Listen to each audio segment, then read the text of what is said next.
তোর বুকের কাপড় ফেল। বলেই একটানে মীরার বুক থেকে শাড়ির আঁচলটি টেনে খুলে ফেলে সোহাগ মির্জা। মীরার গলায় আর বুকে পাগলের মতন কিস করতে থাকে। তারপর একটা একটা করে ব্লাউজের সবগুলো হুক খুলে ফেলে। এসব কি করছেন আপনি? ঠাস করে একটা চর বসিয়ে দেয় মীরার গালে। আয় আমার সাথে আয়, খুব শখ তোর আমার বউ হবি, তাই না? আজ তোর সব স্বাদ আমি মিটিয়ে ছাড়বো। শাড়ির আঁচলটা উঠিয়ে মীরার বুকের সাথে চেপে ধরে। সিঁড়ি থেকে ঘেঁষতে ঘেঁষতে টেনে ঘরে নিয়ে দরজাটা ভেতর থেকে বন্ধ করে বিছানায় ছুঁড়ে মারে মীরাকে। শার্টের বোতামগুলো এক টান দিয়ে ছিঁড়ে ফেলে, শার্টটি খুলে মীরার মুখের কাছে ছুঁড়ে মারে। তারপর মীরার বুকের উপর গিয়ে ঝাঁপিয়ে পড়ে। সোহাগ তার হাত দিয়ে মীরার হাত দুটি শক্ত করে চেপে ধরে আছে বিছানার সাথে। মীরার হাতের কাঁচের চুড়িগুলো ভেঙে রক্তাক্ত হয়ে যাচ্ছে বিছানার চাদর। দেখুন, আমার খুব লাগছে, ছাড়ুন বলছি। আহ! করেই মীরা চিৎকার করেই চলেছে, কিন্তু সোহাগের তাতে কিচ্ছু যায় আসে না। মীরার গলায় জোরে একটা কামড় বসিয়ে দেয়। একদম পৈশাচিক নিয়মে নিজের খেলায় মেতে উঠেছে সোহাগ মির্জা। কিছুক্ষণ পর বিছানায় এলোমেলোভাবে বসে আছে মীরা। পুরো শরীরের ব্যথায় কুঁকড়ে আছে। বিছানার চাদরটি শরীরের সাথে পেঁচিয়ে ওয়াশরুমের দিকে আগাচ্ছে। এক পা করে ওয়াশরুমে ঢুকেই দরজাটা বন্ধ করে পানি ছেড়ে দিয়ে বসে আছে মীরা। তারপর কাঁদতে কাঁদতে মীরা জ্ঞান হারিয়ে ফেলে। জ্ঞান ফিরলে মীরা নিজেকে আবিষ্কার করে সোহাগের ঘরের সোফায়। খেয়াল করে তার পরনে সালোয়ার কামিজ। সে ভেবে দেখে তার শরীরে তো চাদর পেঁচানো ছিল, তাহলে এই পোশাক কোথা থেকে আসলো? কিছু বুঝতে পারছে না সে। বিছানা থেকে যেই উঠতে যাবে তখনই খেয়াল হলো তার সারা শরীরে এক অসহনীয় ব্যথা। তখন তার কাল রাতের কথা মনে পড়ে গেল। কতটা হিংস্র এই লোকটা, যে তার নিজের বউয়ের সামনে পর নারীর সাথে রাত্রি যাপন করে। বিয়ের পর থেকে কখনোই নিজের বউকে কাছে টানেনি। যদিও কোনোদিন কোনো মেয়েকে রাতে নিজের সাথে না আনতে পেরেছে, তখনও তাকে সোফায় শুতে বলে দিব্যি নিজের বিছানায় ঘুমিয়েছে। কিন্তু কাল কি করলো সে? এটা কি দোষ ছিল মীরার? সে একবার শুধু নিজের অধিকার দাবি করায় এভাবে হিংস্র রূপ ধারণ করলো সোহাগ মির্জা। অন্যদিকে হসপিটালের বেডে শুয়ে থাকা মেয়েটির হাত ধরে অঝরে কেঁদেই চলেছে সোহাগ মির্জা। যেই সোহাগ মির্জার সামান্য চোখ রাঙানোতেও মানুষ ভয়ে গুটিয়ে পড়ে, আজ তার চোখে পানি। জানিস ছুটকে, আজ তোর জন্মদিন। একদিন এই দিনটায় তুই বায়না ধরেছিলি বাবার কাছে আমাদের নিয়ে ঘুরতে কক্সবাজার যেতে হবে। আমি, তুই, মা, বাবা আমরা গিয়েছিলামও। তারপর ফিরে আসার পথে একটা লোক ছিনতাইকারের বেশে আমাদের চলতি গাড়িটি থামিয়ে আটক করে। তোর আর আমার গলার কাছে ধারালো চাকু ধরে বাবা মার কাছে যা টাকা পয়সা আর গহনা ছিল সব দিয়েছিল। কিন্তু তাতেও তারা খুশি হয়নি। তাদের আসল উদ্দেশ্য ছিল শিশু পাচার করা। যখন কথাটি বাবা মা জানতে পারে তখন বাবার সাথে লোকগুলো ধস্তাধস্তি হয়, আর সেই সুযোগে মা আমাদের একটা গাড়ির মধ্যে বসিয়ে দেয়। অতঃপর বাবার কাছে ফিরে যায়। লোকগুলো আমাদের দুজনকে দেখতে না পেয়ে খুবই তীক্ষ্ণ দৃষ্টিতে বাবার দিকে তাকায়। বস আমাদের বলে দিয়েছে দুইটি শিশু কম পড়েছে। আজকে রাতের মধ্যে যেভাবেই হোক দুইটি শিশু বসের কাছে নিয়ে যেতেই হবে। কাল সকালে বিদেশে পাচার করা হবে। তোদের জন্য আমরা আমাদের শিকার হারিয়েছি। এখান থেকে তোরা তোদের প্রাণ নিয়ে বেঁচে ফিরতে পারবি না। এই তোরা ধর ওদের। তারপর বাবা মায়ের বুকে বন্দুকের গুলিতে রক্তাক্ত অবস্থায় ঝাঁঝরা করে দিয়ে ওরা জোরে যেতে লাগলে তুই গাড়ির ভেতরের কাচের ফাঁক থেকে ওই দৃশ্যটি দেখে চিৎকার দিতে যাচ্ছিলে। তখনই আমি তোর মুখটার সঙ্গে সঙ্গে জোরে টিপে ধরি। লোকগুলো চলে গেলে আমরা বাবা মায়ের কাছে যাই। বাবা ততক্ষণ আর বেঁচে ছিল না। মা শেষ নিঃশ্বাস ত্যাগ করার আগে বলছিল তোকে দেখে রাখতে, সবসময় তোর খেয়াল রাখতে।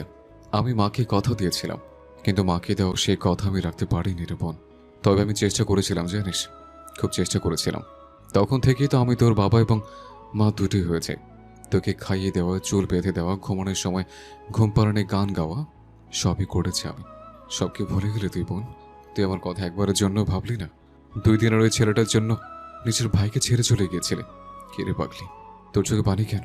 তুই কিছু ভাবিস না। যে তোর এই অবস্থার জন্য দায়ী তাকে আমি ছাড়বো না। সে সহ তার কাছের প্রত্যেকটা মানুষকে আমি ছাড়খাড় করে দেব।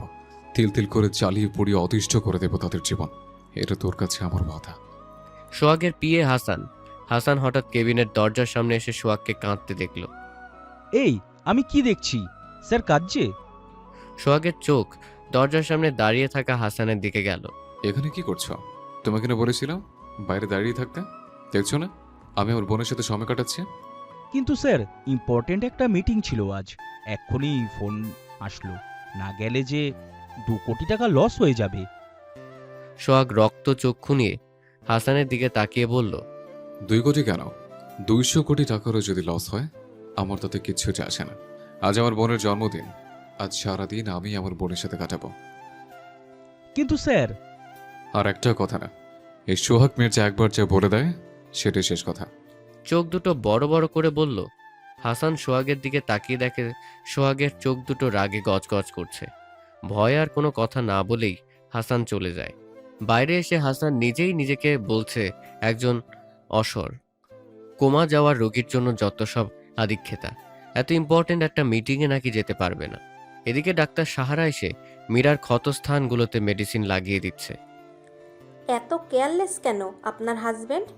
ওনার মতো একজন এত বড় বিজনেসম্যান এমনটা করবে আমি কখনোই ভাবতে পারিনি। নিজের ওয়াইফকে শেষ পর্যন্ত, ছি। যেই ওষুধগুলো দিচ্ছি নিয়মিত ক্ষতস্থানে লাগাবেন, আর এই ট্যাবলেটগুলো খাবেন। আমি এখন আসি। ডক্টর, একটা কথা জিজ্ঞাসা করবো আপনার কাছে। হ্যাঁ বলুন। আপনাকে কে এখানে আসতে বললো?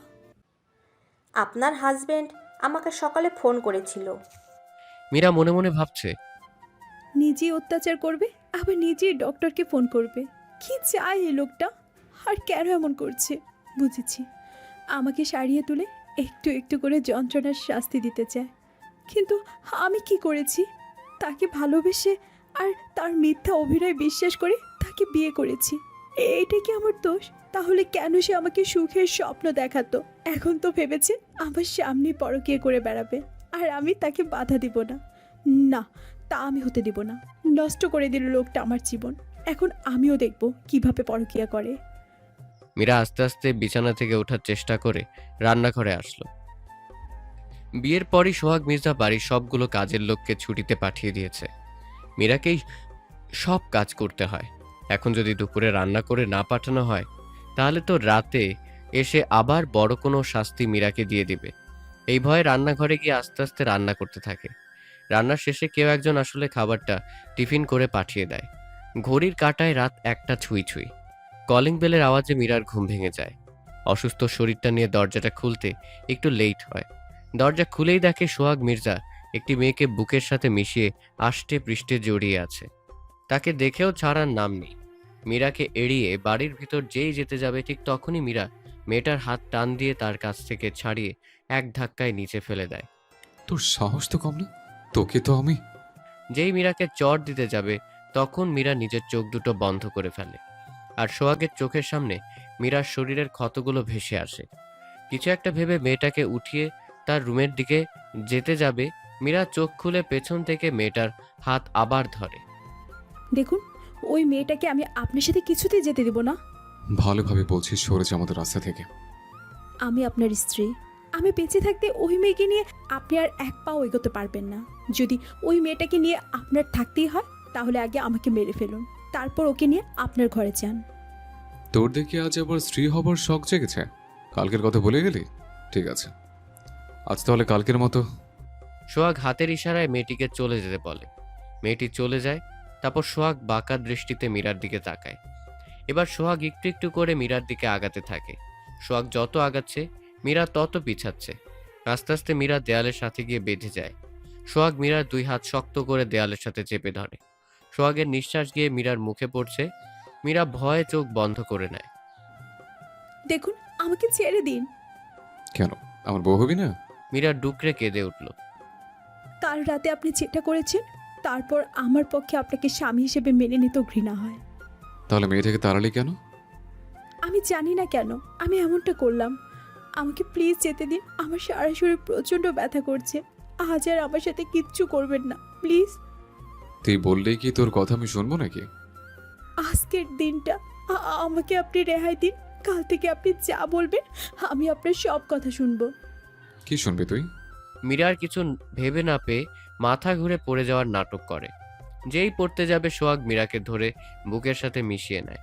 এই মীরা, ওঠ ওঠ বলছি।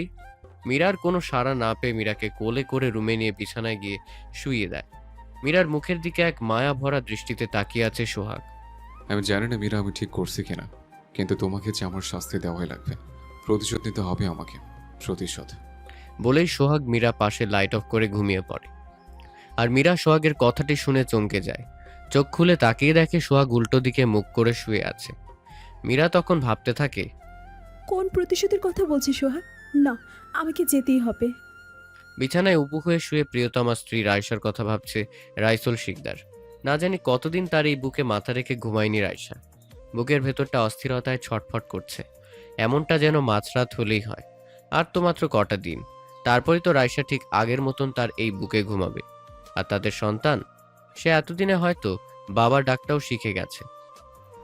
আচ্ছা, রাইসার মধ্যে কি এখনও সেই ছেলে মানুষগুলোই আছে, নাকি মা হওয়ার পর নিজেকে একটু বদলে নিয়েছে? খুব জানতে ইচ্ছে করে, আবার ভয় হয় অনেক।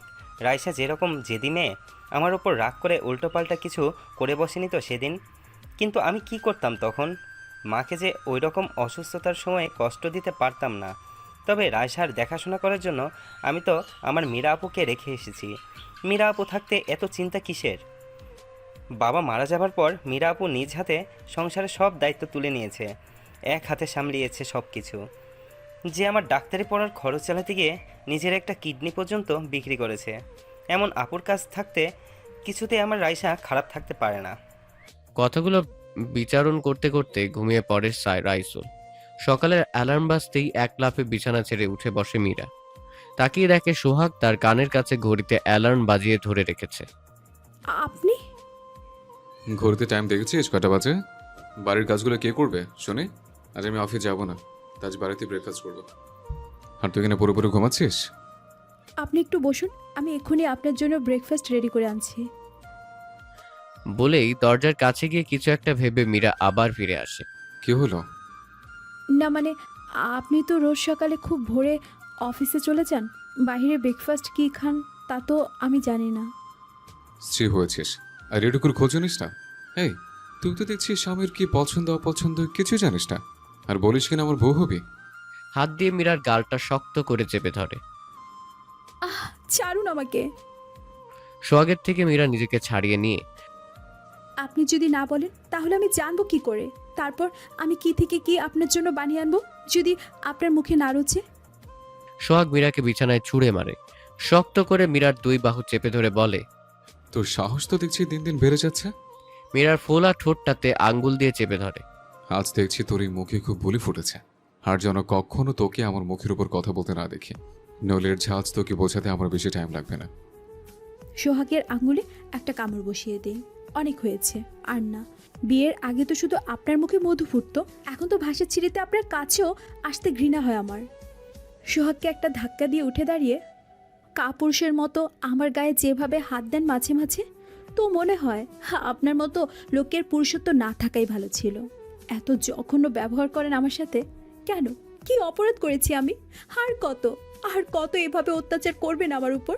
এই কি আপনার সেই ভালোবাসা? কি চান আপনি আমাকে একটু বলবেন? আমি আর পারছি না, হয় আমায় মুক্তি দিন, নয়তো আমায় একটু ভালোবাসা দিন।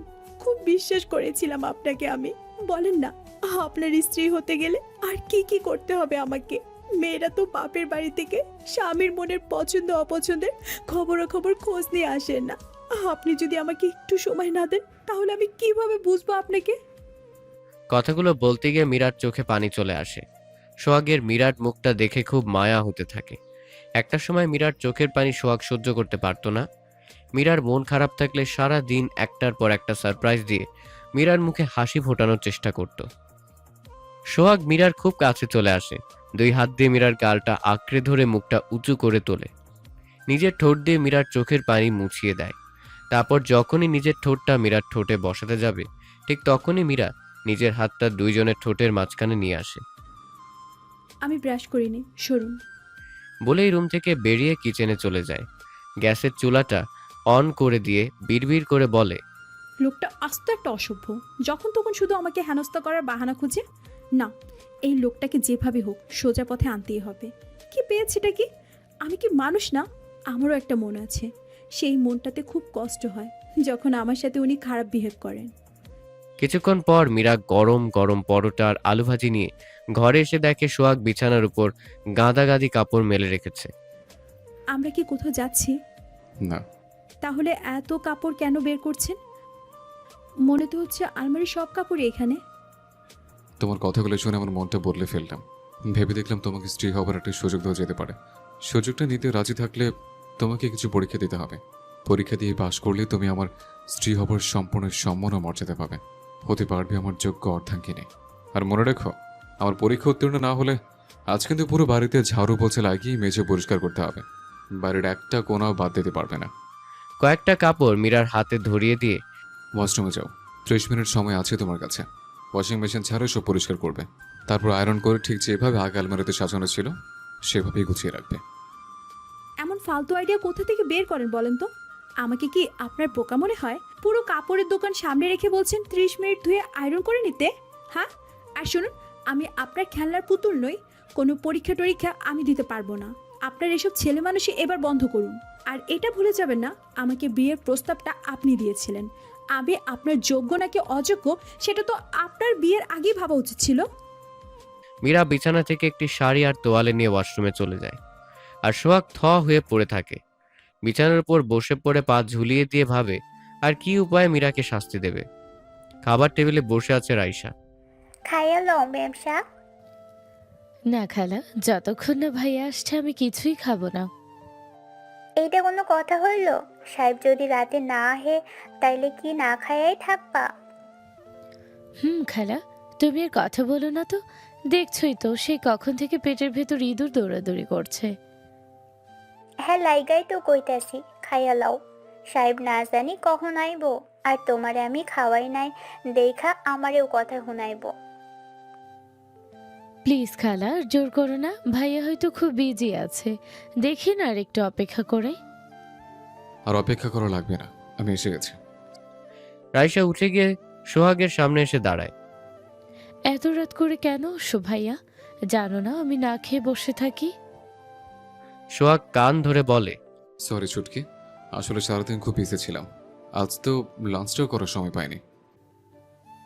আচ্ছা হয়েছে, এখন চলো ডিনার করবে। চলো। Mirza group of industry. I love you জানো। I love you two.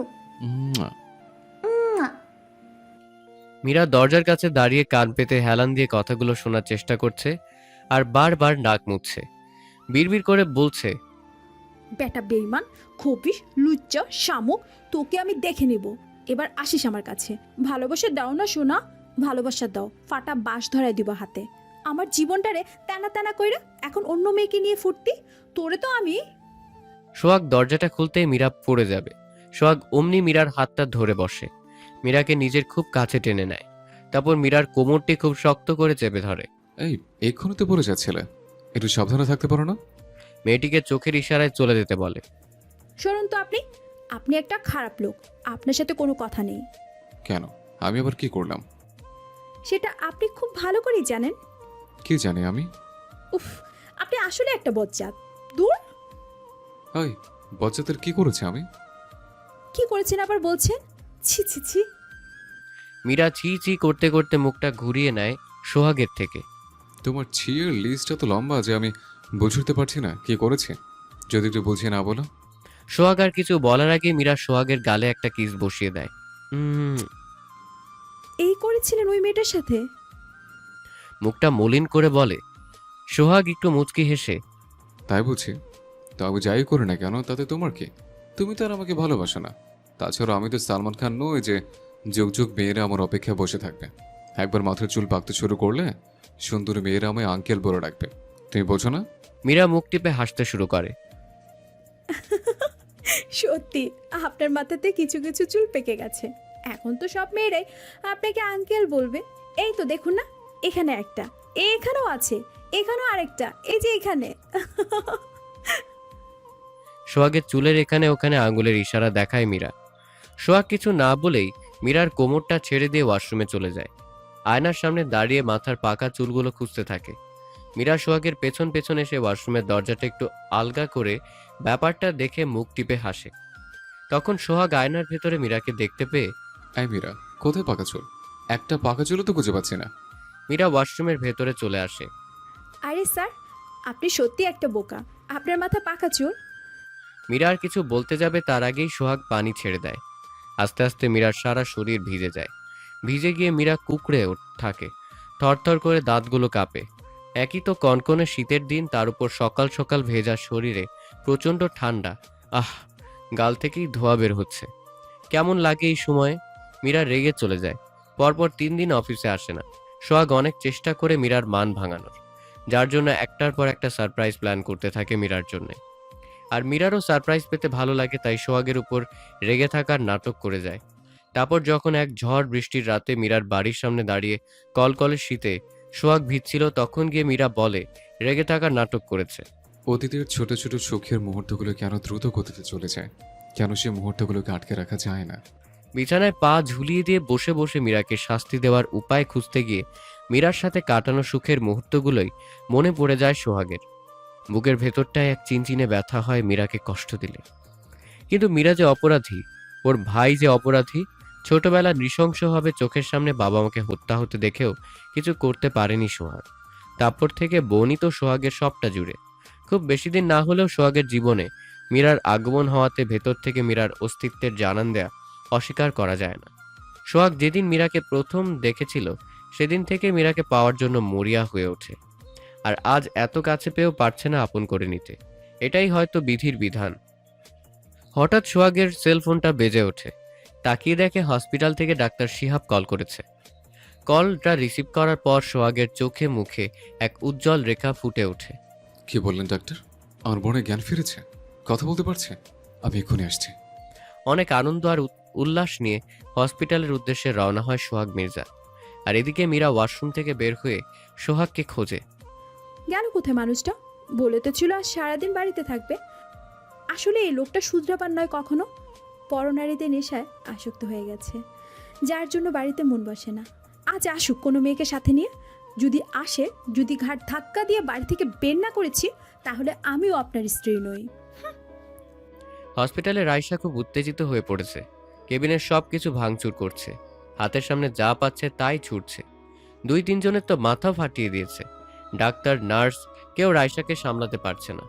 Miss Raisa, এখন একটু শান্ত হন, আপনার ভাই এক্ষুনি চলে আসবে। সবাই রাইসার হাত পা শক্ত করে ধরে রেখেছে, তবুও রাইসার ঝাঁপাঝাঁপি বন্ধ হয়নি। একটা সময় পর রাইসা নিজেই ক্লান্ত হয়ে পড়ে। বিড়বিড় করে বলে, আমাকে ছাড়ুন, যেতে দিন আমার সন্তানের কাছে। নেহা ওকে মেরে ফেলবে।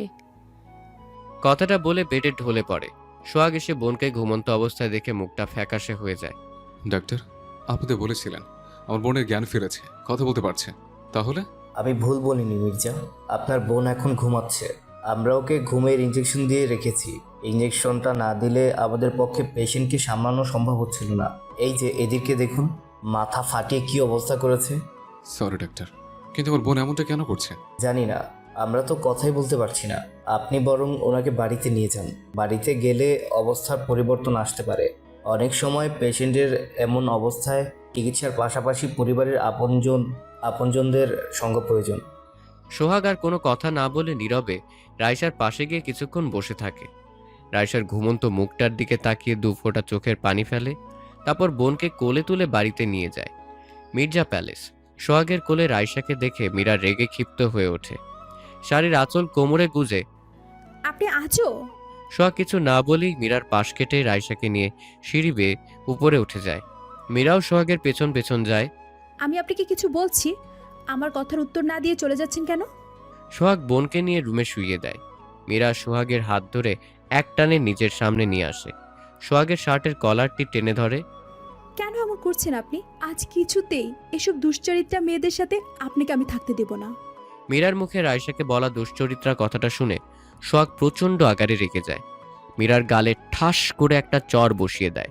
মীরা গালে হাত দিয়ে সোহাগের মুখের দিকে চেয়ে থাকে। তোর সাহস তো কম না? ওকে দুশ্চরিত্র বলছিস তুই? তোকে তো আমি দুশ্চরিত্রাকে দুশ্চরিত্রা বলবো না, নাকি সতী সাবিত্রী বলবো? যে অন্যের স্বামীর সাথে বেড শেয়ার করতে দিন দুপুরে অন্যের বাড়িতে চলে আসে, তাকে আর কি বলা যায়? হ্যাঁ, হোকে এখন আমি কি করি আপনি দেখুন। মীরা রাইসার কাছে গিয়ে ঘুমন্ত রাইসাকে ঝাঁকাতে শুরু করে। আইমে ওঠ, ওঠ বলছি, বের হো আমার বাড়ি থেকে। তোদের মতো নষ্টা মেয়ের জন্য আমাদের মতো মেয়েদের আজ কপাল পুড়ছে। সোহাগ মীরার হাত ধরে রাইসার থেকে দূরে সরিয়ে আনে। তুই কিন্তু এবার সত্যি অনেক বাড়াবাড়ি করে ফেলেছিস। আমি বাড়াবাড়ি করছি? এক টানে মীরা বুক থেকে নিজের শাড়ির আঁচলটি টেনে খুলে ফেলে। কি আছে ওসব মেয়েদের মধ্যে যা আমার মধ্যে নেই? কেন বারবার আপনি যৌবনের চাহিদা মেটাতে ওইসব মেয়েদের ব্যবহার করেন? বাড়িটা তো প্রতিতলায় বানিয়ে ফেলেছেন। এসব মেয়ের প্রতি যদি এতই আসক্ত থাকেন তাহলে আমায় কেন বিয়ে করেছিলেন?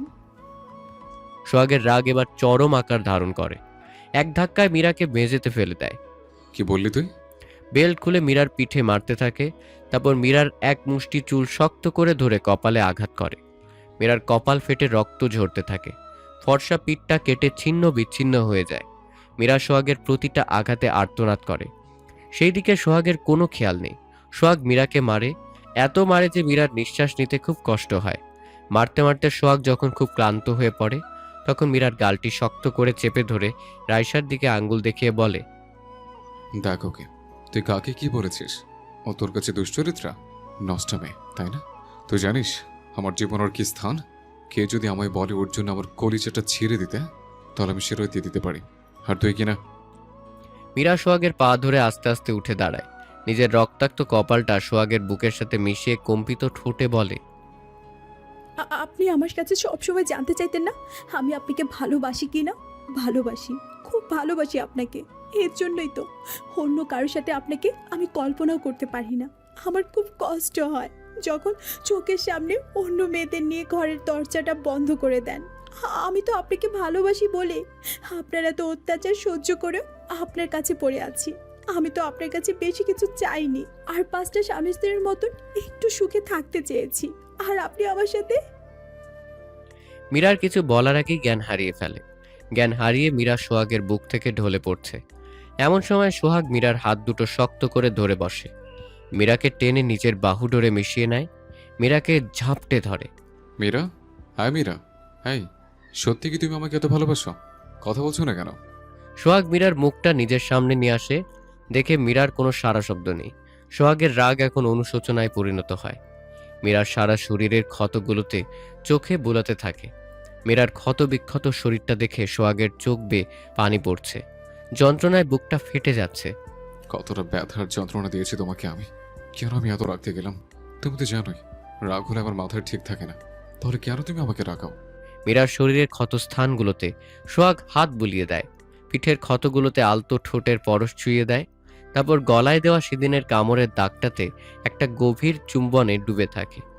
এমন সময় দরজার কাছে দাঁড়িয়ে হাসান হালকা কাশি দিয়ে ওঠে। হাসান, তুমি এখানে? স্যার, একটা গুড নিউজ দেওয়ার ছিল। কেমন গুড নিউজ? যা বলতে বাড়িতে চলে আসতে হলো। স্যার, একটা এমন নিউজ যে আমি না এসে পারলাম না, ভাবলাম নিজে এসে আপনাকে নিউজটা দিই। কি বলতে এসেছো তাই বলো। আপনার শাশুড়ি মায়ের মৃত্যুর সংবাদ দিয়েছি আপনার শালা সাহেবের কাছে। মানে? আজই আপনার শালা সাহেব দেশে ফিরছে। সোহাগ হাসানের দিকে জিজ্ঞাসাবোধক চিহ্ন নিয়ে তাকায়। তুমি কি বলছো জানো? আমি সব জানি স্যার। কি জানো তুমি? স্যার, কাল রাতের অফিসের একটা মেয়ে এসেছিল আপনাকে খুঁজতে। তার কাছ থেকে সব জানতে পেরেছি আমি। কি জানতে পেরেছো? আপনার বোন একজনকে ভালোবাসে, আপনার অমতে গিয়ে বিয়ে করে, কিন্তু তার শাশুড়ি মা অন্য এক মেয়েকে নিজের পুত্রবধূ হিসাবে ঠিক করে রাখে। কাল সেই মেয়েটি এসেছিল। কি বলতে এসেছিল মেয়েটি? আপনার শাশুড়ি মা একজন হার্টের পেশেন্ট। বিয়ের পর যখন আপনার বোনকে নিয়ে আপনার শাশুড়ি মায়ের সামনে দাঁড়ায় তখন আপনার শাশুড়ি মা সবটা জেনে হার্ট অ্যাটাক করেন। তারপর থাকে সব কথা রাখো, শুধু বলো তুমি কি শিওর ওই প্রতারকটা আজই আসছে? জি স্যার, আমি একদম শিওর। ঠিক আছে, তুমি যাও, আমি আসছি। সোহাগ মীরাকে বিছানায় রাইসার পাশে শুইয়ে দিয়ে এয়ারপোর্টে চলে যায়। আর এদিকে সোহাগ চলে যাওয়ার পর হাসান আবার মির্জা প্যালেসে আসে। মীরার মুখের উপর ঝুঁকে, মীরা, তুমি আমার স্বপ্নে ছিলে, কিন্তু তোমাকে আমি পাইনি। সোহাগ মির্জার কাছে তুমি কখনো ভালো থাকতে পারবে না। চলো, আজ তোমায় নিয়ে আমি যাব। অনেক ভালোবাসা দেব, দেখো এতটা ভালোবাসা দেব যে এই সোহাগ মির্জাকে তুমি ভুলে যাবে। কথাগুলো বলে হাসান মীরাকে সেন্সলেস অবস্থায় কোলে করে উঠিয়ে নিয়ে যায়। তারপর মীরাকে গাড়িতে শুইয়ে নেহার ফোনে একটা মেসেজ করে। থ্যাংক ইউ নেহা, তোমার জন্য আজ আমি মীরাকে পেয়েছি। সোহাগ এয়ারপোর্টে গিয়ে অপেক্ষা করে কিন্তু রাইসুল আসে না। দুপুর গড়িয়ে বিকেল, বিকেল গড়িয়ে রাত, অবশেষে সোহাগ বাড়ি ফেরে। সোহাগ বাড়ি ফিরতেই রাইসা হাঁপাতে হাঁপাতে দৌড়ে এসে সোহাগকে জড়িয়ে ধরে। ভাইয়া কোথায় ছিলে তুমি? কি হয়েছে ছুটকি, হাঁপাচ্ছিস কেন? রাইসা হাত দিয়ে কিচেনের দিকে ইশারা করে। সোহাগের বোনের দিকে তাকিয়ে দেখে খুব ভয় পেয়ে আছে। বোনকে ধরে কিচেনে গিয়ে দেখে সবকিছু এলোমেলো। মনেই হচ্ছে এখানে খুব ধস্তাধস্তি হয়েছে। একটু এগিয়ে গিয়ে দেখে অন্ধকারে কালো জ্যাকেটে মুখে মুখোশ পরিধানকৃত কেউ জানালার পাশ কেটে পালাচ্ছে। সোহাগ বোনকে রেখে তার পিছন পিছন ছোটে, কিন্তু তাকে আর ধরতে পারে না। সোহাগ ফিরে আসে, বোনকে জিজ্ঞাসা করে। ওটা কে ছিল ছুটকি, মুখটা দেখেছিস? রাইসা মাথাটা কাত করে হ্যাঁ উত্তর দেয়। কে ছিল? নেহা। সোহাগ মনে মনে ভাবছে, হে কি সেই নেহা যে সেদিন আমায় ফোন করেছিল? কিন্তু ও আজ এভাবে কেন এসছে? কেন এসছিল ও? আমাকে মারতে ভাইয়া, এ সেই নেহা যার সাথে আমার শাশুড়ি মা রাইসুলের বিয়ে ঠিক করেছিল। আমি যখন বিয়ের পর রাইসুলের বাড়িতে যাই তখন আমার শাশুড়ি মায়ের হার্ট অ্যাটাক হয়। নেহার কথাতেই হসপিটালে আমি আর রাইসুল আমার শাশুড়িকে বোঝাই, না আমাদের বিয়ে হয়নি, আমরা শুধুই বন্ধু। নেহা ব্যাপারটাকে মজা করেছি বলে পাল্টে দেয়। রাইসুল আমাকে আলাদা একটা ফ্ল্যাটে রাখে। মাঝে মাঝে ও আমাকে দেখতে যেত। যখন আমি 8 মাসের গর্ভবতী তখন নেহা এসেছিল আমায় দেখতে। কথায় কথায় আমার হাতে একটা বিয়ের কার্ড ধরিয়ে দেয়। কার্ডটা ছিল ওদের বিয়ের। নেহা আমাকে রাইসুলের জীবন থেকে সরে যেতে বলে, কিন্তু আমি তাতে রাজি হই না। তাই নেহা আমাকে মেরে ফেলতে চায়। ভাগ্যক্রমে তখন রাইসুল চলে এসে বলেই আমি বেঁচে যাই। তারপর থেকে রাইসুল দিনরাত আমার সাথে পড়ে থাকতো, আমার অনেক যত্ন নিত। কিন্তু কতদিন, রাইসুলের মা আবার অসুস্থ হয়ে পড়ে। তখন ওকে আমি জোর করি ওর মায়ের কাছে যেতে, তবুও ও আমাকে ছাড়তে চায় না একা। আমাকে ওর আপুর কথা বলে। ভাবলাম ওর আপু আমাদের অবস্থাটা বুঝবে হয়তো, তাই তো আপুর সাথে কথা বলে আমাকে খুলনার বাসে উঠিয়ে দেয়। ওর আপুর কাছে পাঠিয়ে দিয়েছিল। বাস খুলনাতেই আসছিল, কিন্তু মাঝপথে নেহার দলবল আমাকে আটক করে। অনেক চেষ্টা করেও আমি পালাতে পারি না। আমাকে নেহা অনেক আঘাত করে। আমার সন্তান ভূমিষ্ঠ হতেও নিয়ে যায় আমার থেকে, আর আমাকে পিষিয়ে দিয়ে যায় ওর গাড়ির সাথে। তারপরে কোনো কথা আমার মনে নেই, শুধু চোখ মেলে নিজেকে হসপিটালের বেডে আবিষ্কার করি। ডাক্তার, নার্স সবাইকে দেখতে পাই, কিন্তু আমার সন্তানকে পাই না। আমার সন্তান কোথায় ভাইয়া? প্লিজ ওকে আমার কাছে এনে দাও। আমি আর কখনো তোমার কাছে কিচ্ছু চাইবো না ভাইয়া, প্লিজ। রাইসা কাঁদতে থাকে। সোহাগ রাইসাকে জড়িয়ে ধরে। শান্ত হ বোন, কিছুক্ষণ পরে একটা কথার উত্তর দিবি আমাকে? তুই কি কখনো রাইসুলের আপুকে দেখেছিস? না ভাইয়া, তবে শুনেছি ওর আপু খুবই ভালো। সবসময় ওর আপুর প্রশংসা শুনতাম।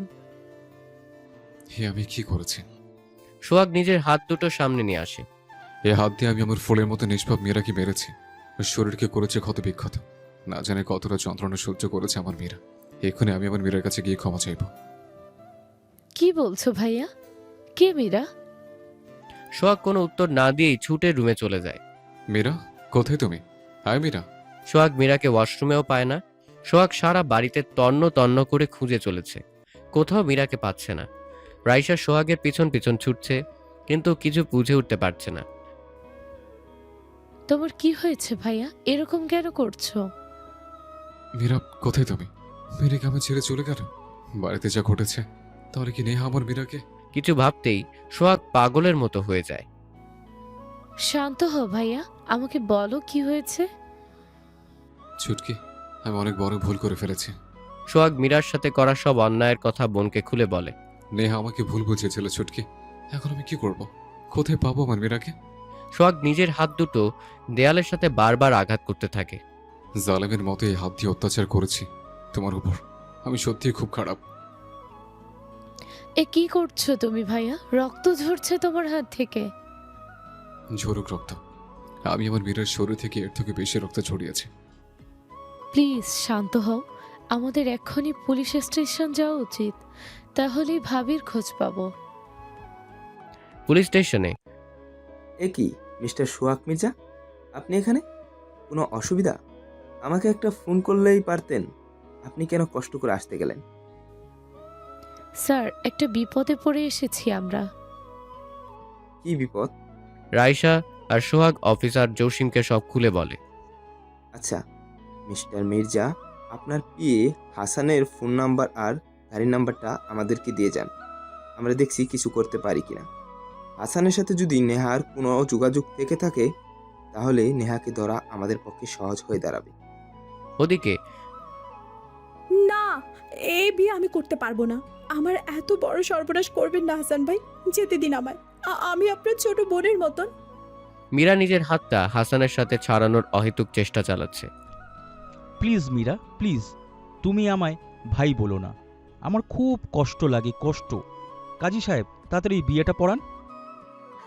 বলো মা, কবল। প্লিজ আপনারা বোঝার চেষ্টা করুন, আমি বিবাহিতা। ওই লোকটা আমাকে তুলে নিয়ে এসেছে। মীরা চিৎকার জুড়ে দেয়। কেউ আছেন? বাঁচান আমায় ওই রাক্ষসটার কাছ থেকে। জান, এত চিৎকার চেঁচামেচি করছো। এখানে কেউ আসবে না। তোমার শরীরটা খারাপ না, এত উত্তেজিত হও না। শুধু একবার বিয়েটা হতে দাও, দেখবে সব ঠিক হয়ে যাবে। আপনাকে খুব ভালো ভেবেছিলাম ভাইয়া, আমি কখনো ভাবতে পারিনি সেই আপনি এভাবে আমায় নিজের নোংরা রূপটা দেখাবেন। তুমি আমাকে যাই বলো, তোমাকে আমি ভালোবাসি মীরা, খুব সুখে রাখবো। এই সোহাগ মির্জা তোমায় কখনো সুখে রাখতে পারবে না। ও কখনো তোমায় ভালোবাসেনি। আমি তোমায় ভালোবাসতে ভরিয়ে দেব। একবার বিয়েটা হতে দাও, বিয়ের পর তোমায় আমি কখনো ওর মতো অত্যাচার করব না, শুধু আদর দেব, দেখিও। আমি জানি উনি আমার উপর অনেক অত্যাচার করেছে, অত্যাচারী বীর পুরুষের মতো নিজের পুরুষত্ব খাটিয়েছে। হয়তো উনি আমাকে কখনো ভালোই বাসেনি, তবু উনি আমার স্বামী, ভালোবাসি ওনাকে আমি। আমি কিছুতে এই জীবনে আর ওনার জায়গা কাউকে বসাতে পারবো না। আর তোর মতন শয়তানকে তো নয়ই। এই মীরা জান আমার, দেখো তুই তুকারি করো না, একটু পরেই তো তোমার স্বামী হব। এখন এমন ব্যবহার করলে চলে? স্বামী আর তুই?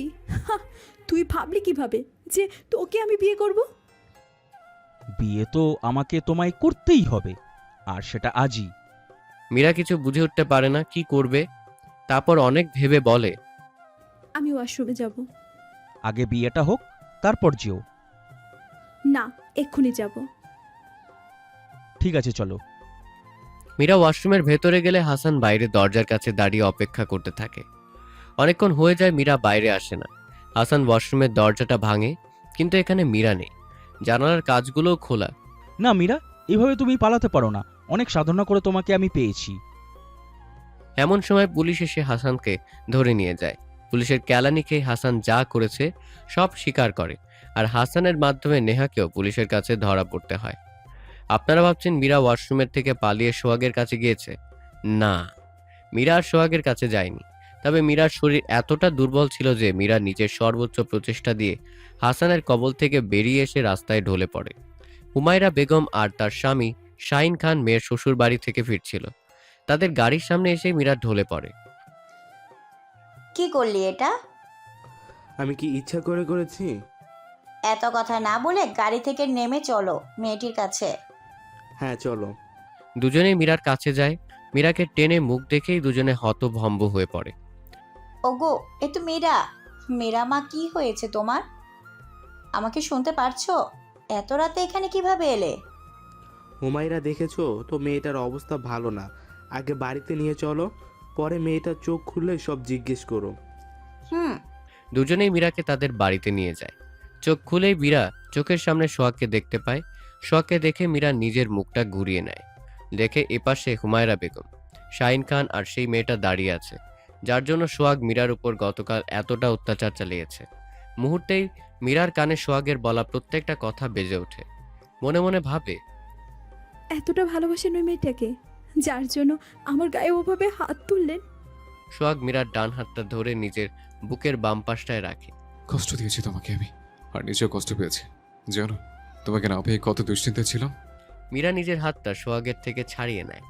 সোহাগ আবার মীরার হাতটা শক্ত করে ধরে, নিজের হাতের মুঠোয় আনে, তারপর মাথাটা হাতের ঠেকায়। প্লিজ এমনটা করো না মীরা, আমাকে ক্ষমা করে দাও। আমি সত্যি খুব অনুতপ্ত। এবার মীরা নিজের মুখে খোলে, কান্না জড়িত কণ্ঠেই বলে, আমার কাছে কেন ক্ষমা চাইছেন? আমি আপনার কে? আমার জন্য তো আপনার কষ্ট হবার কথা না। আমি চলে যাব আপনার জীবন থেকে, আর কখনো আসবো না। ওই মেয়েটাকে নিয়ে আপনি সুখে থাকেন, আর যদি পারেন ওকে বিয়ে করে নিন। তাহলে যদি আপনার পরনারীর সাথে রাত্রি যাপনটা কমে, আপনার যেভাবে ইচ্ছা সেভাবে দিন কাটান, তাতে আমার কি? ভাবি, এসব তুমি কি বলছো? ভাবি? হ্যাঁ ভাবি, তোমার বুঝতে কোথাও একটা ভুল হচ্ছে। আসলে ভাইয়ার তোমার সাথে যা করেছে এর সব কিছুই নেহার চক্রান্ত। রাইসা মীরাকে সব খুলে বলে। নেহা যা যা করেছে এতদিন ধরে সব বুঝিয়ে বলে মীরাকে। মীরা সব শুনে সোহাগকে ক্ষমা করে দেয়, কিন্তু তা প্রকাশ করে না। রাইসাকে বলে, সব বুঝলাম ননদিনী, কিন্তু আমি এটা বুঝতে পারছি না এখানে আসলাম কিভাবে? আমরা নিয়ে এসেছি। তোমরা নিয়ে এসেছো? হুম, তুমি আমাদের গাড়ির সামনে এসে জ্ঞান হারিয়ে ফেলেছিলে। আমরা কি ওভাবে তোমাকে রেখে আসতে পারতাম? প্রতিবেশী হওয়ায় তো একটা কর্তব্য থাকে। সোহাগকে ফোন দিলাম, শুনলাম একটা জরুরি দরকারে বাহিরে আছে। এত রাতে তোমাকে একাও সোহাগের বাড়িতে রেখে আসতে পারতাম না, তাই আমাদের বাড়িতে নিয়ে আসলাম। মীরা সোহাগের দিকে তাকায়, দেখে সোহাগ এখনো অস্থির হয়ে আছে। মীরা একটু হালকা কাশি দেয়। শুনছেন? সোহাগ নিরুপায়ের মতো মীরার দিকে তাকায়। চলুন বাড়িতে যাব। মীরা মুখে কথাটা শুনে সোহাগের ফ্যাকাশে মুখটা উজ্জ্বল হয়ে ওঠে। মাথা কাত করে সম্মতি জানায়। মীরা উঠতে যায় কিন্তু পারে না, সারা শরীরের ব্যথায় কুঁকড়ে ওঠে। সোহাগ বুঝতে পারে মীরার খুব কষ্ট হচ্ছে, তাই মীরাকে কোলে তুলে নেয়। আর মীরা তাকিয়ে দেখে সবাই মুচকি হাসছে। লজ্জায় মীরা সোহাগের বুকে মুখ লুকায়। মির্জা প্যালেস। রাত অনেক গভীর। রাইসা তার রুমে গিয়ে শুয়ে পড়েছে, আর সোহাগ মীরাকে নিয়ে রুমে গিয়ে শুইয়ে দিয়েছে। আজ আমায় সোফায় শোয়াবেন না? মীরা, আমি কি কিছু ভুল বলেছি? সেই বিয়ের প্রথম দিনটা আপনার মনে আছে? কতটা স্বপ্ন আর আশা নিয়ে আপনার ঘরে এসেছিলাম আমি, আর আপনি কি করেছিলেন? আমাকে স্টোর রুমে নিয়ে বন্ধ করে রেখেছিলেন। সোহাগের শার্টের কলার টেনে ধরে। এই, আপনি জানেন না আমি অন্ধকারকে ভীষণ ভয় পাই? তাহলে কেন অমনটা করেছিলেন আমার সাথে বলুন? সোহাগ দুই হাত দিয়ে মীরার গালটা আঁকড়ে ধরে। আমি ভুল করেছি, স্বীকার করছি মীরা। প্লিজ আমাকে তুমি ক্ষমা করে দাও, আর কখনো তোমার সাথে এমনটা করবো না। বিশ্বাস করো আমাকে, আমি সত্যি খুব অনুতপ্ত। বিশ্বাস আর আপনাকে? আপনার মতন একটা খারাপ পাষাণ আর নির্দয় মানুষকে কখনো ক্ষমা করা যায় না। প্লিজ মীরা, আমাকে একটু সুযোগ দাও। সুযোগ? মীরা একটু ভেবে দেখার রিয়াক্ট করে। ঠিক আছে, একটা সুযোগ আপনাকে আমি দিতে পারি, কিন্তু তার জন্য আপনাকে পরীক্ষা দিতে হবে। সেই পরীক্ষায় উত্তীর্ণ হলে আমার ক্ষমা পাবেন। কেমন পরীক্ষা? সকালে ঘুম থেকে উঠে রাইসা আর আমার জন্য চা করে দিবেন। তারপর সকালে নাস্তা বানিয়ে আমাদের সাথে ব্রেকফাস্ট করে অফিসে যাবেন। দুপুরে জাস্ট 12টা বাজলে বাড়িতে চলে আসতে হবে। নিজের হাতে রান্না করে আমাদের সাথে লাঞ্চ করবেন। তারপর একটু থালা বাসন পরিষ্কার করে 2 ঘন্টা আমার শরীরে যেখানে যেখানে প্রতিদিন আঘাত করেছেন ম্যাসাজ করবেন। সন্ধ্যায় আবার অফিসে যাবেন। রাতে বেশি রাত করে ফিরতে পারবেন না, আর সাথে করেও অনেক মেয়েকে আনতে পারবেন না। আসার সময় আমার জন্য আখ কিনে আনবেন। যদি সারা দিনের কাজে যেমনটা বলেছি তার মধ্যে কোনো গাফিলতি খুঁজে পাই, তাহলে সেই আখ দিয়ে আপনাকে সাহায্য করব। আর যদি দেখি সব কিছু ঠিকঠাক করেছেন, তাহলে একসাথে বসে রাতে আখ খেতে খেতে জোছনা বিলাস করব। মীরা কথাগুলো বলে একটা জোরে নিঃশ্বাস নেয়। সোহাগের দিকে তাকালে দেখে সোহাগ হা করে আছে। কি পারবেন তো এসব করতে? এটা পরীক্ষা নাকি টর্চার? ও, তার মানে আপনি দিবেন না পরীক্ষাটা? ঠিক আছে, ক্ষমাও পাবেন না। না, আমি সেটা বলতে চাইনি। তো কি বলতে চেয়েছেন? একটা ঢোক গেলে। আচ্ছা মীরা, এসব কতদিন করতে হবে? যতদিন না আমি বুঝবো আপনি একজন আদর্শ স্বামী হয়ে উঠতে পেরেছেন ততদিন। আদর্শ স্বামী হতে গেলে এসব করতে হয় বুঝি? এই, আপনি রাজি কিনা তাই বলুন তো আগে। ঠিক আছে, চেষ্টা করব। ওকে, এখন ঘুমান। সোহাগ বিছানায় যেই শুতে যাবে। কি করছেন কি? কেন ঘুমাচ্ছে? এখানে কেন ঘুমাচ্ছেন? বিছানা থেকে বালিশটা নিয়ে সোহাগের মুখের উপর ছুঁড়ে মেরে বলে, যান গিয়ে সোফায় ঘুমান। সোহাগ বালিশটা নিয়ে সোফাতে গিয়ে শুয়ে পড়ে। মীরার দিকে মুখ করে মীরার মুখপানে চেয়ে থেকে ভাবে, কতটা নিষ্পাপ আমার এই মীরা, আর আমি কিনা এর সাথে। না, আর ভাবতে পারছি না। ভাবলেই যেন বুকের ভেতরটা অস্থির হয়ে ওঠে। রাত ৩টার কাছাকাছি সময়। সোহাগের চোখে এখনো ঘুম নেই। যদি একটু মীরাকে জড়িয়ে ধরে ঘুমোতে পারতো, হয়তো শান্তিতে ঘুমটা হতো। সোহাগ একটু টুকটাক শব্দ করে বোঝার চেষ্টা করে মীরা সজাগ কিনা। যখন বুঝতে পারল মীরা ঘুমিয়েছে, সোহাগ আস্তে করে গুটি গুটি পায়ে সোফা ছেড়ে উঠে মীরার পাশে এসে শুয়ে পড়ে।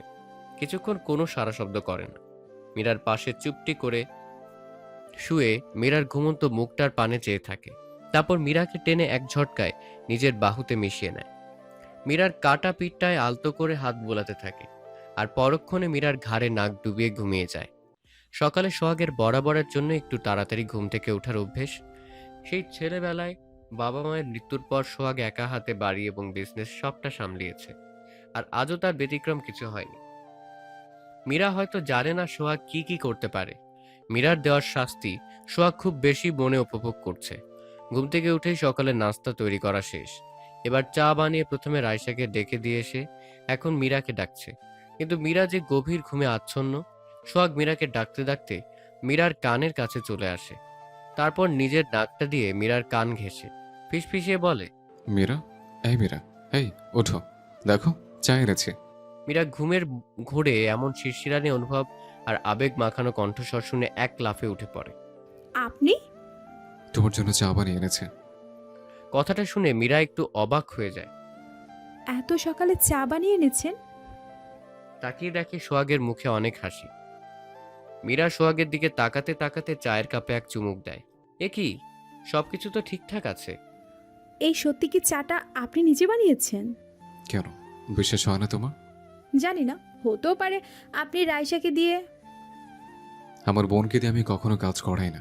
মীরা ঠোঁটটা একটু বাঁকিয়ে মাথা ঝাঁকিয়ে বলে, দারোয়ান আঙ্কেলকে দিয়ে পাড়ার মোড় থেকে আনিয়েছেন নিশ্চয়। এই, তুমি আমাকে কিভাবে বলো তো?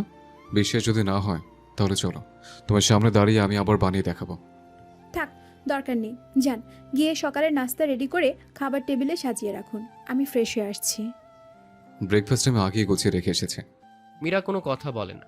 সোহাগের দিকে তাকিয়ে থাকে আর মনে মনে ভাবে, সত্যি কি এই লোকটা নিজের হাতে সব করছে।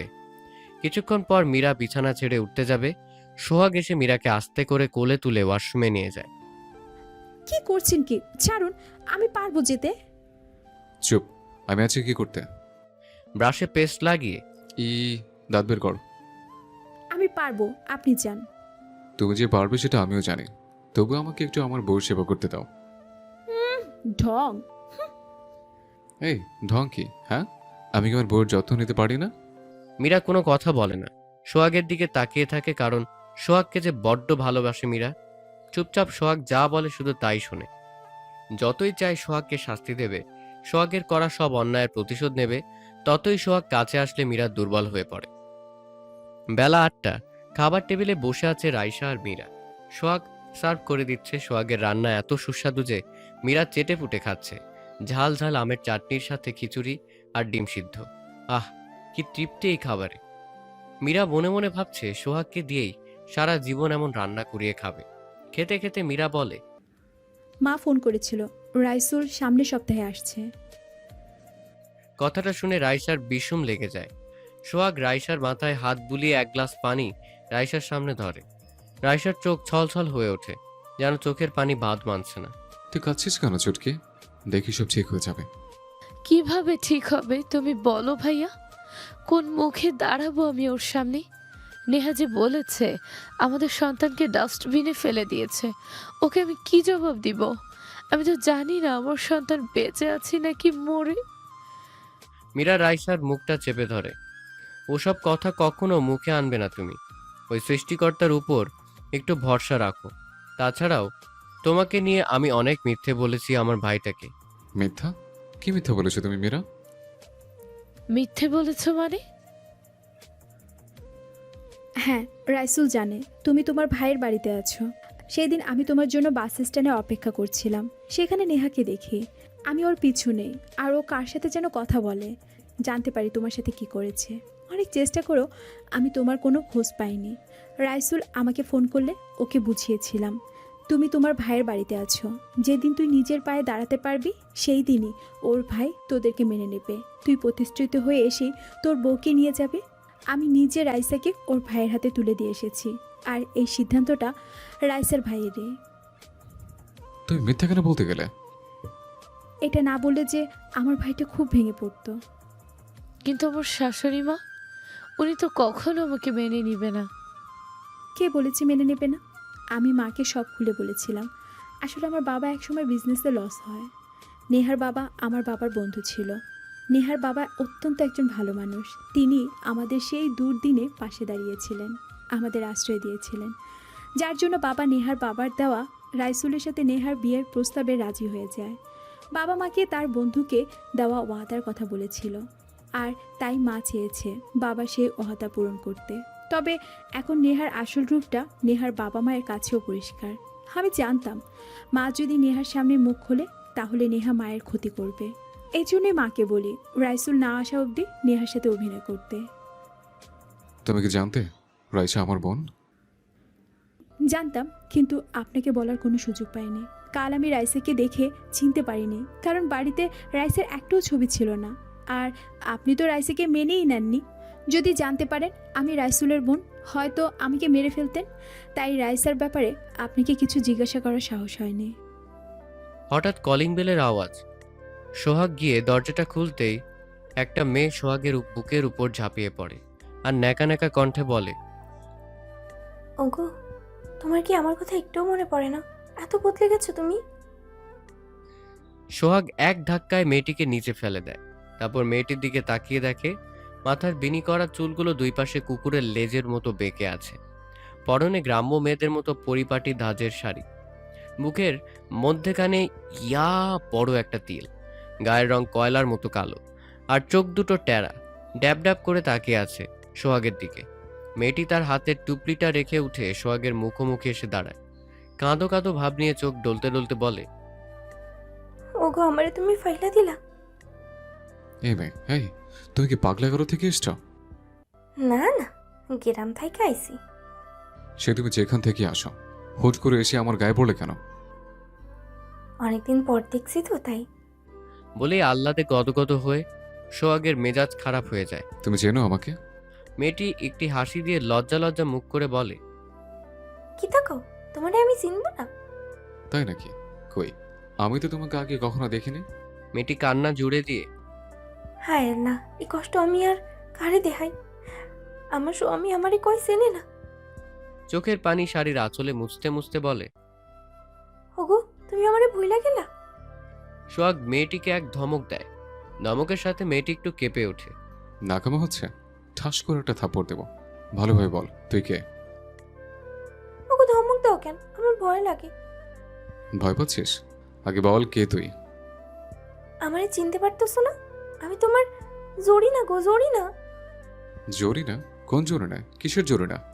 মাথায় সোহাগের খারাপ হবার উপক্রম। তোমার বিয়ে করা বউ জরিনা। এই মেয়ে বলে কি? তার স্বামী? সে আমার বিয়ে করা বউ জোরে না, কোনো পাগলাগারো থেকে চলে এসছে। যত সব আবল তাবল বকছে। এখন তো মীরা চলে আসলো সমস্যা। মেয়েরা দেখার আগে যে করেই হোক মেয়েটাকে বাড়ি থেকে বের করতে হবে। হ্যাঁ মেয়ে, বের হো বলছি। রাস্তায় গিয়ে তোর পাগলামি দেখা, দেখবি অনেক স্বামী পাবি, তাদের সাথে সংসার করিস।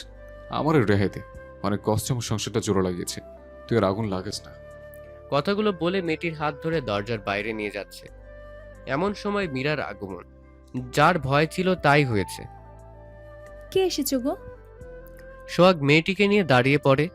সোহাগ মীরার দিকে ঘুরে দাঁড়াতেই মেয়েটি সোহাগের ধরে রাখা হাতটায় চুমু খেতে থাকে। মীরা দেখে চোখ দুটো বড় বড় করে ফেলে। আর সোহাগ তো মীরার ভয়ে কিছু করতেও পারছে না। ছি, আপনি কি কখনো শুধরাবেন না? সারা জীবন এমনই থাকবেন? মীরা, আমার কথা শোনো। কি শুনবো আপনার কথা? একটা দুশ্চরিত্র, নোংরা, খারাপ পুরুষ মানুষ আপনি। আমার লাইফটাই শেষ করে দিলেন। সোহাগ মেয়েটির থেকে নিজের হাতটা ছাড়িয়ে মীরার কাছে যায়। মেয়েটিও সোহাগের পেছন পেছন ছোটে। প্লিজ মীরা, আমার কথাটা তো শোনো। আমি কালই আমার মায়ের কাছে চলে যাব, আর থাকবো না আপনার মতো প্রতারকের কাছে। আমাকে একবার সুযোগ দাও আমার কথাটা বলার। লজ্জা করে না আপনার? আবার সুযোগ চাচ্ছেন? মীরা, তুমি ভুল বুঝছো আমাকে। আমি ভুল বুঝেছি আপনাকে। এতদিন ধরে চোখের সামনে যেসব করেছেন তার সবই কি ভুল? দেখো, তুমি যেটা দেখেছো সেটা সত্যি না। আসলে থাক, আর কিচ্ছু বলবেন না আপনি। ভেবেছিলাম আপনার সাথে নতুনভাবে জীবনটা শুরু করব, কিন্তু আপনি ছি। সোহাগের শার্টের কলারটা টেনে ধরে। চলে যাব আমি, থাকুন আপনি একা আপনার এসব বাজে অভ্যাস নিয়ে। মেয়েটি মীরাকে টেনে সোহাগের থেকে দূরে সরিয়ে ঠাস করে একটা চর বসিয়ে দেয়। তারপর মীরার চুলের মুঠি ধরে আমার স্বামীর শার্টের কলার ধরনের অধিকার তোরে কেটে দিছে। মীরা মেয়েটির থেকে নিজের চুল ছাড়ানোর চেষ্টা করছে, কিন্তু পারছে না। সোহাগ এসে একবার বলে, এ মেয়ে, ছাড়ো আমার স্ত্রীকে। মেয়েটি তখনই মীরার চুল ছেড়ে পা জড়িয়ে ধরে বসে পড়ে। আপা, আমারে আপনি ক্ষমা করে দিয়েন, আমি জানতাম না আপনি আমার সতীন। এই মেয়ে, আমার পা ছাড়ো। তখন মেয়েটি মীরার পা ছেড়ে দেয়, ঘুরে দরজার কাছে গিয়ে তার টুপলিটা নিয়ে আবার ফিরে আসে। সোহাগ আর মীরার মাঝখান থেকে তরবর করে হেঁটে সিঁড়ি বেয়ে সোহাগের রুমে চলে যায়। সোহাগ মেয়েটিকে বের করে দেবে তাই মেয়েটির পিছনে ছুটছে। মীরা সোহাগের হাত ধরে টেনে থামিয়ে দেয়। ছাড়ো মীরা, যেতে দাও। হয় আপনাকে আমি ছেড়ে দিই আর আপনি আমার সতীনের কাছে যান। কিসের সতীন? ওই মেয়েটাকে আমি চিনি না, বিশ্বাস করো। চেনেন না? তাহলে ও আপনার রুম ছিল কিভাবে? সেটা আমি বলতে পারবো না। আমি সতীনের ঘর করতে পারবো না। আপনি থাকেন আপনার ওই বউ নিয়ে, আমি কালই আমার মায়ের কাছে চলে যাব। ওদিকে মেয়েটি সোহাগের রুমে গিয়ে দরজাটা ভেতর থেকে বন্ধ করে দেয়। কোমরে গুজে রাখা সেলফোনটা বের করে কাউকে ফোন করে। তাকে বলে, হ্যাঁ আপু, সব কিছু ঠিকঠাকই আছে, তুমি চিন্তা করো না তো। ওই সোহাগ মির্জা আমি চিনতে পারিনি, তবে দেখো আমরা ঠিকই ওর কর্মের ফল ওকে ফিরিয়ে দিতে পারবো। আচ্ছা রাখি, পরে কথা বলে জানাবো। মেয়েটি ফোনটা বিছানার উপর ছুঁড়ে ফেলে দিয়ে ধপ করে বিছানায় বসে পড়ে। তোমাকে তোমার কর্মের ফল ভোগ করতেই হবে সোহাগ মির্জা, আর সেটাই হবে তোমার প্রতি আমাদের 3 বোনের নেওয়া প্রতিশোধ। ছিন্ন বিচ্ছিন্ন করে দেবো তোমার জীবনটা, তখন তুমি বুঝবে কষ্ট কাকে বলে। আপনার মতো পুরুষের সাথে সংসার করা যায়? আমার জীবনটা শেষ করে দিলেন। ইচ্ছে তো করছে আপনাকে। মীরা এদিকে ওদিকে তাকাতে থাকে। সোহাগ এক ঝাটকায় টেনে মীরাকে নিজের কাছে নিয়ে আসে। বেশি পকপক করছো কিন্তু তুমি। আমি পকপক করছি? ছাড়ুন আমাকে। আপনার সাথে আমি আর এক মুহূর্ত থাকবো না। এভাবে থামবে না তুমি। তোমাকে আমি কি করবেন? মারবেন? মারুন, শুধু তো এটাই করতে পারেন। না, তোমাকে আর মারা যাবে না, অন্যরকম শাস্তি দিতে হবে। অন্যরকম শাস্তি? দিয়ে দেখাই। দেখুন, আপনি যদি এখন উল্টাপাল্টা কিছু করেন তাহলে ভালো হবে না বলে দিলাম। মীরার কিছু বলার আগেই সোহাগ মীরার মুখটা উঁচু করে মীরার ঠোঁট জোড়া নিজের দখলে নিয়ে নেয়। মীরার মাথাটা এমনভাবে চেপে ধরে রাখে যে চাইলেও মীরা সোহাগের থেকে নিজেকে ছাড়াতে পারে না। মীরা অনেক দাঁপাদাপি ঝাপাঝাপি করতে থাকে। সোহাগের তাতে কোনো হুঁশ নেই। সে এবার মীরার ঠোঁট ছেড়ে দিয়ে কপালে, গালে, গলায়, মুখে কিস করতে ব্যস্ত। মীরা হাত দুটো দিয়ে সোহাগের বুকে আর পিঠে ইচ্ছে মতো নখের আঁচড় দেয়। সোহাগ আহ করে ওঠে। মীরাকে ছেড়ে দিয়ে মীরার মুখের দিকে তাকায়। মীরা সোহাগকে ধাক্কা দিয়ে দূরে সরাতে চায়, আর সোহাগ মীরার হাত দুটো শক্ত করে চেপে ধরে। কি হচ্ছে তোমার? আমাকে ভালো লাগছে না? ছাড়ুন আমায়, আপনি আমাকে স্পর্শ করবেন না। তাই নাকি? তোমাকে আমি সোহাগ আবার মীরার ঠোঁটে নিজের ঠোঁট জোড়া বসিয়ে দেয়। অনেকক্ষণ এভাবে থাকার পর সোহাগ মীরাকে ছেড়ে দিয়ে দূরে সরে গিয়ে জোরে জোরে নিঃশ্বাস নিতে থাকে। মীরা সোহাগকে টেনে নিজের দিকে ঘুরিয়ে নেয়। রাগী দৃষ্টিতে সোহাগের দিকে তাকায়। এটা কি করলেন আপনি? সোহাগ একটু মুচকি হেসে মীরার গালটা আঁকড়ে ধরে। কি করলাম দেখতে পাওনি? আমার বোটাকে আদর করেছে। কেন করলেন? আমার ইচ্ছে হয়েছে তাই। ইচ্ছে হয়েছে বলে আমার কাছে আসবেন? আমায় জোর করে আদর করবেন? সোহাগের শার্টের কলারটা মীরা টেনে ধরে। যখন আপনার ইচ্ছে হবে আমার প্রতি অত্যাচার করবেন, ইচ্ছে হলে চোখের সামনে অন্য মেয়ে নিয়ে বেডরুমে চলে যাবেন। এই আর কত অপমান করবেন আমাকে বলতে পারেন? আমি তোমাকে অপমান করেছি? এটা অপমান ছাড়া কি? হ্যাঁ, এখন তো আপনার কোথাকার কোন বউকে বাড়িতে নিয়ে রেখেছেন। আপনার বেডরুমে তো এখন থেকে সেই থাকবে। আমার কোনো মান সম্মান কি আছে আপনার কাছে? বিয়ের পর থেকে চোখের সামনে প্রতিনিয়ত আপনার পরকীয়া দেখতে হয়েছে, এরপরও আপনার সাথে কিভাবে থাকি বলুন তো? সোহাগ রেগে যায় মীরার গালটা জোরে চেপে ধরে। সমস্যাটা কি তোমার? একটা কথা একবার বললে কি বোঝো না? মীরার চোখে পানি চলে আসে। আজ যদি আমায় মেরে ফেলেন তবুও বলবো আপনি একজন দুশ্চরিত্র, খারাপ, নোংরা মানুষ। মেয়েরা, আমাকে রাখিও না কিন্তু। আমি আপনাকে ঠকাচ্ছি? হ্যাঁ, আমি তো আপনাকে ভালোবাসতে চেয়েছিলাম, আর আপনি কি করলেন? আসলে আমারই ভুল, আমার বোঝা উচিত ছিল। আপনি কখনো শুধরাবেন না।